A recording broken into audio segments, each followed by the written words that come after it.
Hi, நான் உங்க புனிதா. நீங்க எல்லாரும் நல்லா இருக்கீங்க அப்படின்னு நான் நம்புறேன். "பழிக்கு பழி வாங்குங்கள்" அப்படின்னு டைட்டில் வச்சிருக்கோம். பழிக்கு பழி வாங்குறது கரெக்ட்டா? அப்படின்னு நீங்க கேட்கலாம். நான் என்ன சொல்றேன்னா, கரெக்ட்ன்னு சொல்றேன். பழிக்கு பழி வாங்கணும் அப்படின்னு. எப்படி? இப்போ நம்மள ஒருத்தர் ஏமாத்திட்டாங்கன்னா, திரும்பவும் அவங்கள ஏமாத்தணுமா? இல்ல நம்மள மட்டம் தட்டிட்டாங்கன்னா, திரும்பவும் அவங்கள மட்டம் தட்டணுமா? அப்படின்னு கேட்டீங்கன்னா, அப்படி கிடையாது. நீங்க நல்லா இருந்துட்டாலே அவங்கள பழி வாங்குற மாதிரி தான்.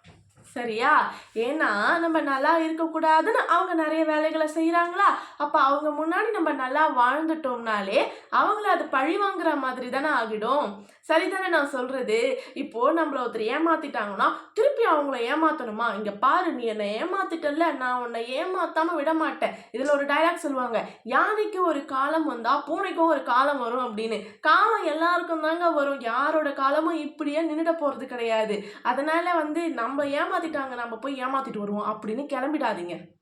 நம்மள மட்டம் தட்டுறாங்கல்ல, ஒரு நாள் எனக்கு வரும் பாரு காலம், அன்னைக்கு நான் உன்ன மட்டம் தட்டுறேன் பாரு அப்படின்லாம் நினைக்காதீங்க.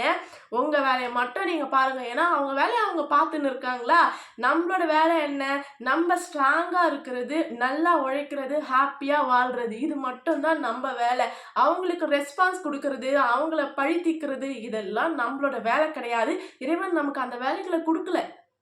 சரிங்களா? அதனால பழி வாங்குறது அப்டின்னா, அவங்க எத ஆசைப்பட்டாங்களோ, அத நிறைவேற்ற விடாம, நாம சந்தோஷமா இருக்கிறது. அதாவது அவங்க நம்மள பழி வாங்குனாங்கன்னா, அதெல்லாம் தூக்கி தூர போட்டுட்டு, அவங்க முன்னாடியே நம்ம வாழ்ந்து காமிக்கணும். இத தான் நான் ஆல்ரெடி ஒரு வீடியோல கூட குடுத்துருப்பேன். டிஸ்கிரிப்ஷன்ல குடுக்குறேன். அந்த வீடியோவ போய் பாருங்க. நம்மள ஒதுக்கி வைக்கிறவங்கள நம்ம ஒதுக்கி வச்சிடக்கூடாது. ஏன்னா, அவங்க முன்னாடி நம்ம வாழ்ந்து காமிக்கணும். அவங்கள நம்மளும் ஒதுக்கி வச்சுட்டோம்னு வச்சுக்கோங்களேன், நம்ம வாழ்றது அவங்களுக்கு தெரியாம போயிடும்ல.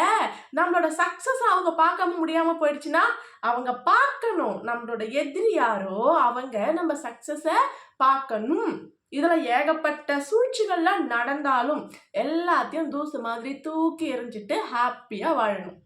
ஓகேங்களா? இதுக்கு பேர் தான் பழி வாங்குறது.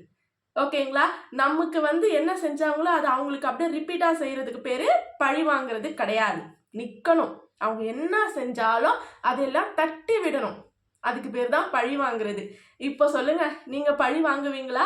அதாவது உங்க எதிரி முன்னாடி நீங்க நின்னு காமிப்பீங்களா? அப்படின்னு நான் கேட்கிறேன்.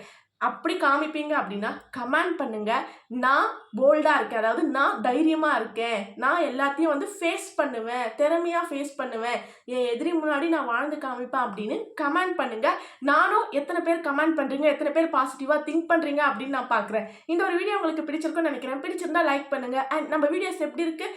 கமெண்ட் பண்ணிடுங்க. முடிஞ்சா சப்ஸ்கிரைப் பண்ணுங்க. Thank you.